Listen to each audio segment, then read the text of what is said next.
যুবক যুবতীরা ভালো হওয়ার জন্য নাকি অনেক চেষ্টা করে কিন্তু ভালো হতে পারে না। আমি তোমাদের কাছে একটু শুনতে চাই, তোমরা কিভাবে ভালো হওয়ার চেষ্টা করতেছো, কোন প্রসেসে। শোনো, তোমাকে একটা কথা বলি। আমি যদি আমার শরীরটাকে শক্তিশালী করতে চাই, তাহলে কোনো একটা জিনিসের মাধ্যমে আমার শরীরটাকে শক্তিশালী করতে হবে। পুষ্টিকর খাবারের মাধ্যমে, হয়তোবা ভিটামিন জাতীয় কোনো জিনিসের মাধ্যমে আমার শরীরকে শক্তিশালী করতে হবে। কিন্তু আমার কাছে যদি খাবারই না থাকে, তাহলে আমি কিভাবে আমার শরীরকে শক্তিশালী করব? সো তোমাকে অশ্লীলতার পথ থেকে ফিরিয়ে আনবে তোমার সলাৎ, অথচ তুমি সেই সলাৎ কায়েম করতেছো না। তাহলে তুমি কিভাবে অশ্লীলতা থেকে ফিরে আসতে পারবা? কিভাবে তুমি হারাম রিলেশন থেকে ফিরে আসতে পারবা?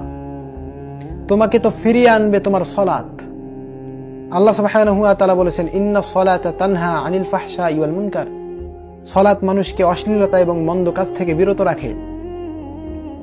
সো তুমি যতই চেষ্টা করো, সলাৎকে বাদ দিয়ে তুমি যতই চেষ্টা করো, কখনোই সম্ভব না ফিরে আসা। তুমি সলাৎ আদায় করো, ইনশাআল্লাহ তোমার সলাৎ তোমাকে একদিন ফিরিয়ে আনবে।